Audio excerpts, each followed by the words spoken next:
एक नाम आप लोगों ने सुना होगा, राजकमल कला मंदिर। ये वो फिल्म स्टूडियो है जिसने भारत की आत्मा को सिल्वर स्क्रीन पर उतारा। इसके बारे में हम लोग एक सामान्य जानकारी देख लेते हैं, चर्चा कर लेते हैं।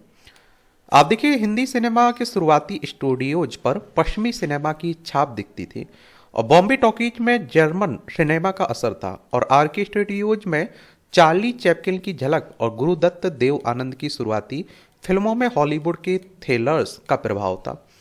और इन सब के बीच लेकिन एक स्टूडियो था जो भारतीय संस्कृति, साहित्य और संगीत को अपनी बुनियाद बनाकर चला, और भी शांताराम का राजकमल कला मंदिर। और आप देखिए, राजकमल की फिल्म पात्र और यादगार गीत जैसे आधा आधा है चंद्रमा, रात आधी, पंख होते तो उड़ आती और ए मालिक तेरे बंदे हम, शास्त्रीय संगीत और भारतीयता से गहरे जुड़े हुए थे। और आप देखिए, माता पिता के नाम पर रखा राजकमल कला मंदिर का नाम। भारत की पौराणिक कथाओं, इतिहास और समाज पर फिल्में बनाने की प्रेरणा भी शांताराम को भारत के पहले संगठित स्टूडियो प्रभात फिल्म कंपनी से ही मिली थी, जहां वो स्टूडियो के क्रिएटिव प्रमुख और निर्देशक हुआ करते थे। 1942 में उन्होंने पुणे के प्रभात स्टूडियो से नाता तोड़कर मुंबई का रुख किया। यहाँ के परेल इलाके में बसे बाडिया मूवी टाउन को खरीदा और उसे नाम दिया राजकमल कला मंदिर।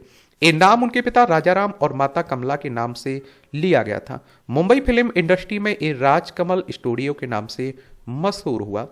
कैसे अलग थी राजकमल कला मंदिर की फिल्में? शांताराम की फिल्म में एक खास बात थी जो उन्हें दूसरों से अलग बनाती थी। उनकी फिल्मों में मराठी परिवेश, संस्कृति और वहाँ के नाटकों की गहरी छाप थी। क्या थी? गहरी छाप थी। और आप देखेंगे कि उस दौर में बंबई की शुरुआती फिल्मों में पारसी थिएटर का साफ असर दिखता था, लेकिन शांताराम ने इसे नहीं अपनाया। उनकी फिल्मों में आप देखते हैं मराठी थिएटर का एक बिल्कुल अलग कलेवर था। शांताराम का मानना था कि फिल्मों का सिर्फ एक मकसद मनोरंजन नहीं होना चाहिए, बल्कि समाज के संघर्षों की तरफ भी ध्यान आकर्षित किया जाना चाहिए। राजकमल कला मंदिर में पूरी तरह भी शांताराम के विजन के तहत फिल्में बनती थी और वे प्रभात स्टूडियो से आए थे, और उसी की तर्ज पर एक गंभीर मध्यवर्गीय संस्कृति और नियमों को यहां भी कायम रखा गया। दूसरे स्टूडियो से अलग राजकमल स्टूडियो पूरी तरह आत्मनिर्भर स्टूडियो था। शूटिंग उपकरणों के साथ साथ इसकी अपनी blade and white laboratory, stalls department और पोस्टल डिपार्टमेंट तक था।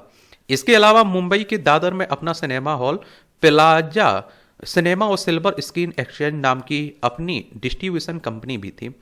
और आप देखते हैं कि एक और खास बात थी, राज कपूर के साथ साथ दूसरे फिल्मकारों ने स्टूडियो से बाहर निकलकर आउटडोर शूटिंग का ट्रेंड शुरू किया, जो आज तक जारी है।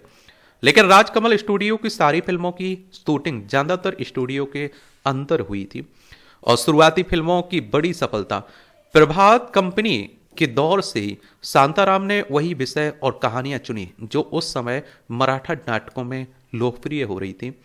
राजकमल स्टूडियो की पहली फिल्म महाकवि कालिदास की शकुंतला पर आधारित थी, जो बड़ी हिट रही। शकुंतला 1943 में मुंबई के स्वास्तिक थिएटर में 100 हफ्ते से ज्यादा चली। इस कामयाबी ने भी शांताराम को नई भारतीय कहानियां कहने की हिम्मत दी। अगली फिल्म पर्वत पे अपना डेरा भी सिल्वर जुबली रही, और इसके बाद शांताराम ने एक सच्ची कहानी पर एक बड़ी फिल्म बनाने का फैसला किया। और आप देखेंगे कि भारतीय डॉक्टर द्वारकानाथ कोटनिस को दूसरे विश्व युद्ध के दौरान चीन में जापानी आक्रमण के खिलाफ लड़ने वाले सैनिकों को चिकित्सा सहायता प्रदान करने के लिए भेजा गया था। लेखक ख्वाजा अहमद अब्बास ने डॉक्टर द्वारकानाथ कोटनिस की जीवनी लिखी थी, और उसी कहानी पर बने राजकमल स्टूडियो की अगली फिल्म डॉक्टर कोटनिस की अमर कहानी है। और हीरो खुद भी शांताराम ही थे। साल 1946 में जब देश का स्वतंत्रता आंदोलन भी चरम पर था, फिल्म ने धूम मचा दी और सही मायने में राजकमल स्टूडियो को स्थापित कर दिया। ये आज़ादी के पहले की बात हो रही, 15 अगस्त 1947 में हमें आज़ादी मिली थी ना। ये film the journey of doctor Kotnis के नाम से अमेरिका में भी रिलीज हुई, वेनिस फिल्म फेस्टिवल में भी गई। देश की आज़ादी से लेकर अगले 8 साल तक राजकमल स्टूडियो ने सामाजिक फिल्में बनाई।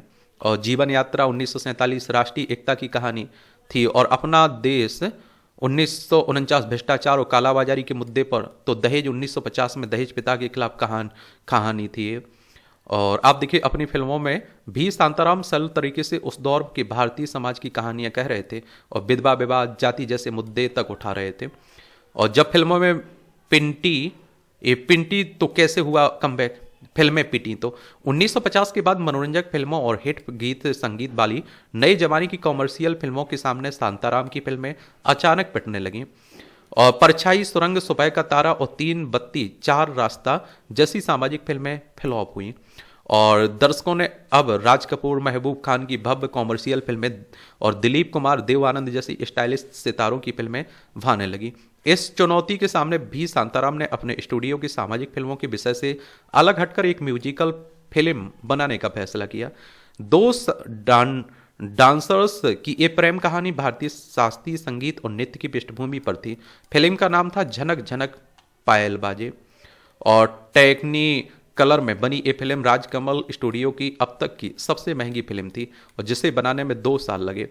साल 1955 में रिलीज इस फिल्म ने कामयाबी के झंडे गाड़ दिए और राज कपूर की श्री 420 और दिलीप कुमार की आजाद के बाद साल की तीसरी सबसे हिट फिल्म बनी और उस साल का सर्वश्रेष्ठ फिल्म का राष्ट्रीय पुरस्कार भी जीता। और आप देखिए पूरी इंडस्ट्री को लग रहा था कि अब तो राजकमल स्टूडियोज और बी शांताराम की अगली फिल्म भी झनक झनक पायल बाजी की तरह ही रंगीन भव्य रोमांटिक म्यूजिकल फिल्म होगी, लेकिन राजकमल की अगली फिल्म ने सबको चौंका दिया। राजकमल स्टूडियो की कालजयी फिल्म शांताराम को पता चला कि महाराष्ट्र के सतारा के पास जेल में एक अनोखा प्रयोग किया गया जहां कैदियों को सुधारने के लिए एक बड़ी खुली जेल में रखा जा रहा है।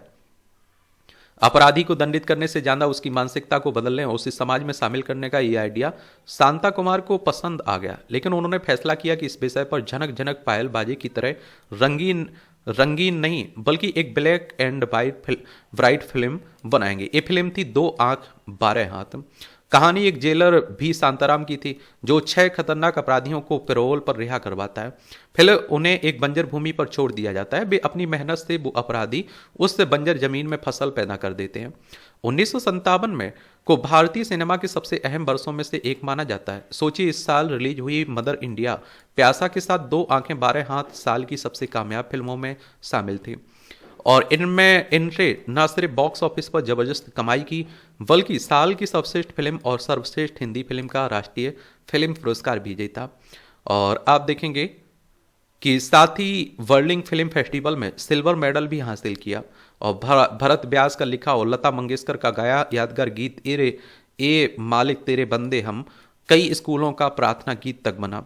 बदलाव के नवरंग को पहचानने वाला राजकमल स्टूडियो 1950 के दशक के अंत तक सामाजिक फिल्मों में दर्शकों का रुझान कम हो रहा था और फिल्म का खूबसूरत रोमांटिक और रंगीन फिल्मों की ओर रुख करने लगे थे। राजकमल स्टूडियो इस बदलाव को पहचानने वाला पहला स्टूडियो था।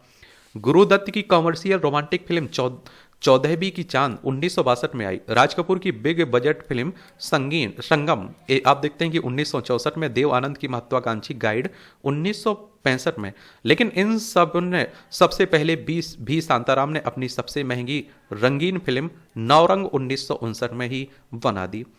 और नवरंग मराठी कवि प्रभाकर के जीवन से प्रेरित थी जिसमें एक कवि अपनी पत्नी जमुना संध्या को एक गायिका और नर्तकी के रूप में कल्पना करता है और वह अपनी कल्पनाओं में मोहिनी को देखता है और जो उसकी प्रेरणा बन जाती है। गलतफहमी के कारण जमुना अपने पति को छोड़ देती है लेकिन अंत में दोनों के बीच सुलह हो जाती है और फिल्म में शास्त्रीय संगीत पर आधारित 12 गीत थे जिसमें आधा है चंद्रमा रात आदि और जा रे हट नटखट जैसे ब्लॉकबस्टर गीत शामिल थे और गीतों में भव्य फिल्मांकन से जुड़े कई नए प्रयोग भी किए गए, लेकिन फिल्म के केंद्र में मराठी परिवेश ही था।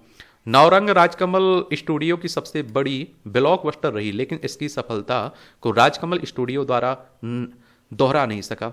राजकमल स्टूडियो का ढलान फिल्म इंडस्ट्री में समय का पहिया तेजी से घूमा था और नए सितारे और फिल्मकार इंडस्ट्री में आ चुके थे और शांताराम की स्त्री गीत गाया पत्थरों ने और बूंद जो बन गई मोती फिल्म पहले जैसा जादू नहीं दिखा पाए। 1970 के दशक में जो राजकमल स्टूडियो ने सिर्फ 2 फिल्में ही बनाई, पहली थी जल बिन मछली नित्य बिन बिजली 1971 में और जिसमें गीतों का फिल्मांकन झनक झनक पायल बाजे की याद दिलाता था, मगर ये ज्यादा चली नहीं।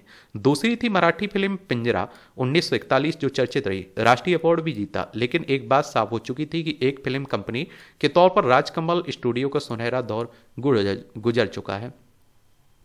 1972 से 1986 तक राजकमल स्टूडियो ने किसी फिल्म का निर्माण नहीं किया और ये अब किराए पर चलने वाले स्टूडियो की तरह काम करने लगा, जहां दूसरी निर्माताओं की फिल्में शूट होती थी।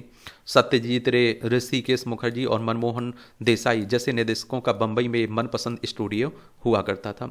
यश चोपड़ा ने भी दीवार, मसाल, डर और दिल तो पागल है जैसी अपनी कई फिल्मों की शूटिंग इसी स्टूडियो में की। 1986 में 85 वर्ष के भी शांताराम अपने पोते सुशांत को लॉन्च करने के लिए एक बार फिर निर्देशन में लौट आए।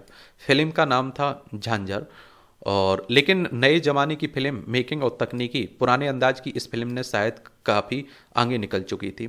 झांझर बुरी तरह फ्लॉप रही। भी शांताराम का तकरीबन 70 साल लंबा फिल्मी करियर इस फिल्म के साथ खत्म हो गया। अन्ना साहब का योगदान। स्वतंत्र भारत में भी शांताराम फिल्म इंडस्ट्री के एक मजबूत स्तंभ के रूप में जाने गए हैं। अन्ना साहब के नाम से पहचाने जाने वाले शांताराम का सम्मान सिर्फ हिंदी सिनेमा तक नहीं सीमित था, बल्कि देश की अलग अलग फिल्म इंडस्ट्री में उनका नाम आदर से लिया जाता रहा।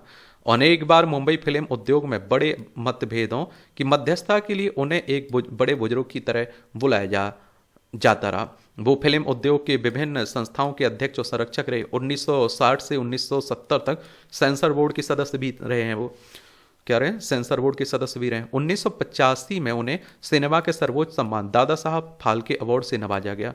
और 30 अक्टूबर 1990 को वी शांताराम का निधन हो गया। और राजकमल स्टूडियो मुंबई के परेल में आज भी मौजूद है, हालांकि यहाँ अब फिल्मों का शोर नहीं रहा।